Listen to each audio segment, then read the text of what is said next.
ഈ വർഷത്തെ ബാലൻ D or ജേതാവ് ആരായിരിക്കുമെന്നറിയാൻ ആകാംക്ഷയോടെയാണ് ഫുട്ബോൾ ലോകം കാത്തിരിക്കുന്നത്. സെപ്റ്റംബർ 22-നാണ് ഈ വർഷത്തെ ബാലൻ ഡി ഓർ ജേതാവിനെ പ്രഖ്യാപിക്കുക. അവാർഡിനായുള്ള താരങ്ങളുടെ നോമിനേഷൻ കഴിഞ്ഞ മാസം പുറത്തുവിട്ടിരുന്നു. ഇപ്പോൾ ഈ വർഷത്തെ ബാലൻ ഡി ഓർ നേടാൻ അർഹതയുള്ള താരം ആരാണെന്ന് പറഞ്ഞിരിക്കുകയാണ് റയൽ മാഡ്രിഡിന്റെ ഫ്രഞ്ച് സൂപ്പർ താരം കിലിയൻ എംബാപ്പെ. PSG സൂപ്പർ താരം Ousmane Dembele Ballon d'Or നേടുമെന്നാണ് എംബാപ്പെ പറഞ്ഞത്. അവനത് അർഹിക്കുന്നു. ബാലൻ ഡി ഓർ അവൻ നേടുമെന്നാണ് ഞാൻ പ്രതീക്ഷിക്കുന്നത്. തുടക്കം മുതൽ തന്നെ ഞാൻ ഇതാണ് പിന്തുണച്ചത്. നമുക്ക് അത് കാണാൻ കഴിയും. എന്നാൽ ഇത് നമ്മളെ ആശ്രയിക്കുന്നതല്ല, വോട്ടുകളിലൂടെയാണ് ഇത് തെരഞ്ഞെടുക്കുക. എന്ത് സംഭവിക്കുമെന്ന് കാത്തിരുന്ന് കാണാമെന്നും കിലിയൻ എംബാപ്പെ പറഞ്ഞു. ഡെമ്പലെ ഈ സീസണിൽ PSG വേണ്ടി മിന്നും പ്രകടനമാണ് നടത്തിയത്. PSG ഈ സീസണിലെ ചാമ്പ്യൻസ് ലീഗ് വിജയത്തിൽ നിർണായക പങ്കാണ് ഡെമ്പലെ വഹിച്ചത്. ഫൈനലിൽ മിലാനെ PSG 5 ഗോളുകൾക്ക് തകർത്ത് ചരിത്രത്തിലെ ആദ്യ UCL കിരീടം നേടുമ്പോൾ ഫൈനലിൽ 2 അസിസ്റ്റുകളുമായി ഡെമ്പലെ തിളങ്ങി നിന്നു.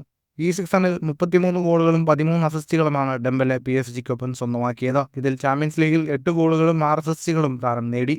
ഇതോടെ ചാമ്പ്യൻസ് ലീഗിന്റെ ഒരു സീസണിൽ ഏറ്റവും കൂടുതൽ ഗോൾ കോൺട്രിബ്യൂഷൻ സ്വന്തമാക്കുന്ന രണ്ടാമത്തെ ഫ്രഞ്ച് താരമായി മാറാനും ഡെമ്പലെയ്ക്ക് സാധിച്ചിരുന്നു.